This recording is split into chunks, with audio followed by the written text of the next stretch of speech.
Hello, everyone, and welcome back to the Conservative Bunker. I am Ed Findlay, and in this episode, I want to talk about a segment that Steven Crowder does called Change My Mind, and he did a very controversial one last time about rape culture. And if you don't know who Steven Crowder is, of course, check him out, and he is one of the biggest conservative channels here on YouTube that you can watch. I mean, pretty much everyone knows who Steven is, right? But he does these fantastic segments where he grabs a table and a bunch of cameras and stuff, and he goes out to college campuses right outside, or he goes outside of Washington, wherever, and then he puts out a sign that says "Change My Mind." He'll say, for example, this one is "Rape culture is a myth. Change my mind about it." And he asks anybody to sit down and have a civil dialogue, conversation, or whatever, getting two people to talk about these very, very touchy areas. But of course, he's going to pick topics that are totally controversial. Hey everyone, this idiot ass is back on campus! Or that. How are you?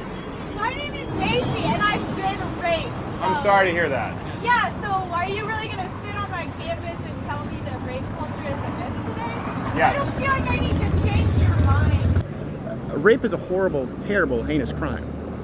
For you to think Yeah, that and I'm not saying that like rape culture, like I'm honestly not talking about empirical data at all, and I don't think we should look at it as empirical data. Again, when we both agree You don't think there's rape culture. You just don't believe that. I think there's an interrupting culture right now. An interrupting culture. Yeah, Can you define that for me? You keep interrupting me.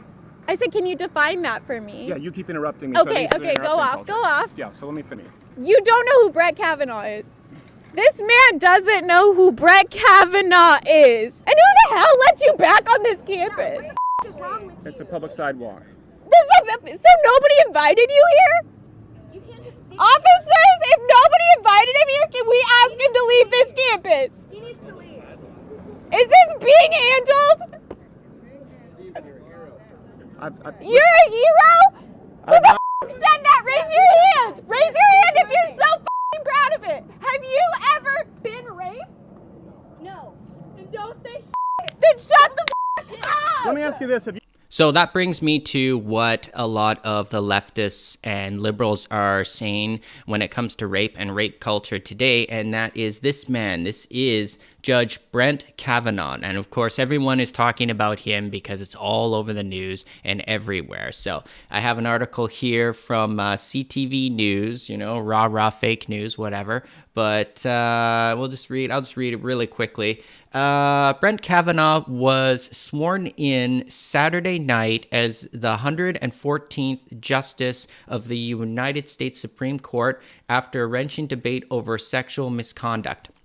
Now, notice the way they don't really say anything about the details of that sexual misconduct. Maybe if you read a little bit more, but right away, that's what the glaring thing is to me, was that was way back in high school. The man is 53 years old. So when I look at stuff like that, I'm thinking, well, why now?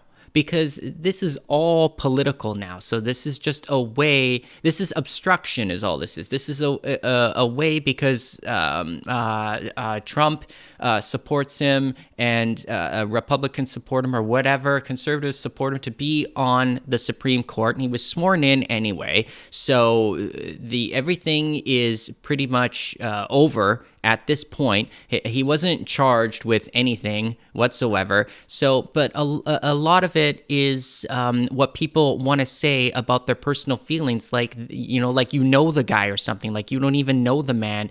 And it comes all the way around to this believe her movement. And that's what I want to talk about right now, because that's what this whole thing is sparked to. It's whether or not you believe her right away. That's what the liberals want you to do. They want to. It's all about control. They want to control you into thinking the way they think. So if a woman cries rape right away, you have to believe her no matter what. So the man is guilty before proven innocent. Well, that's the complete opposite of what it really is. It's innocent until proven guilty, because you have to have evidence. So there you go again. It seems to me as though it's feminists not wanting equal rights. It's feminists wanting special rights. See, they want the special privilege and the special right to just say, oh my God, he touched me, or whatever. It doesn't even matter. You can't even touch a woman nowadays, and they're going to scream rape like right away, you know, what specific women, crazy women like that. And it's true, you know, or look at the circumstances. So they're saying like every 1 in 4 women on a college campus in the United States has been raped and stuff like that. Those numbers seem like a little bit high to me, you know, like what are the circumstances? They just you want to cry rape right away. That's a serious case. That's a serious allegation to throw on someone. I mean, basically, if it goes in your favor, that guy's life is ruined forever, even if he was innocent. And it seems as though the women who are throwing these allegations out there don't care. But I think the worst part about it is it's the story not called The Boy Who Cried Wolf anymore. It's called The Feminist Who Cried Rape. See, because you're crying rape so much, you're watering it down. No one's really going to believe you anymore. No one's going to believe anyone else. And that is the real bad part about it. You're supposed to be a feminist. You're supposed to be for women, right? Well, you're harming women by doing that. You're harming women who really have been raped by saying stuff like that. Have you been raped? Have you not been raped? That's up to evidence, and I don't know, you go to court, whatever. It's up to people higher up on the political ladder than me to decide that. But I just don't think that it should be something that's so loosely thrown about. And who the hell let you back on this campus? Have you ever been raped? Then shut the up! So as you can see, he loves it when the opposite side, because he always wants the opposite side of the conversation to sit down and talk to him about it. So of course you're going to get liberals and you're going to get feminists, leftists, whatever. So the thing that I wanted to look up about it the most was I wanted to know the definition of the phrase rape culture. Now, it's a little bit more difficult than I thought to find. I mean, I try to Google it, which is probably a mistake right away, and I get different definitions all over the place. So I got a Wikipedia one, and then I have this one here from WAVAW, Rape Crisis Center. WAVA? I don't know, but they say right here, rape culture is a term that was coined by feminists, of course, in the United States in 1970. So it's not that old. It was designed to show the ways in which society blamed victims of sexual assault and normalized male sexual violence.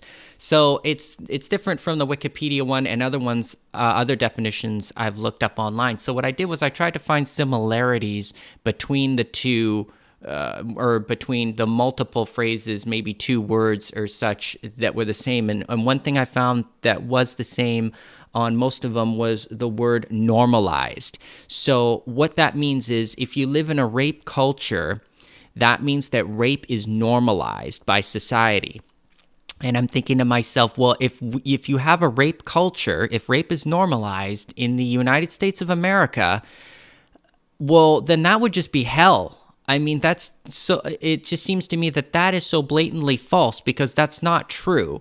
I mean, there'd be I don't know, gangs of men, like, I don't even know what that means. I can't even process that. You can just run out and grab anybody you want and then rape them, and that's totally normal. You know, like grab them right off the street, gang rape them. I'm talking like physical, brutal rape. I'm not talking about, you know, some girl got drunk at some party and then had sex and then, you know, the guy kind of forced his way upon her kind of rape. I'm talking about like jailhouse rape. I'm talking like train gang rape, real bad stuff, right? Like, because that's the way it would be if it was normalized.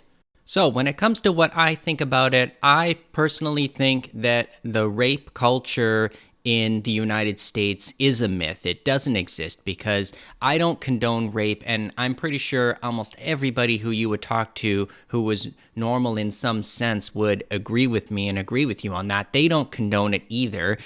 Rapists, people who rape, are criminalized, they're prosecuted, they're thrown in jail. So that is not, it's exactly what Steven said anyway. I'm almost just parodying what he said, but it's true. It's facts, and facts do matter. And that is exactly what this is all about. So tell me what you think, and tell me, I don't know, just tell me what you think about the whole situation with the judge, Kavanaugh, with how it's going on the campuses, and about the whole entire myth of the rape culture in the United States. And of course, if you like it, if you like the video, subscribe, hit the notification button, jam on that like button, all that good stuff. And I hope to see you guys next episode.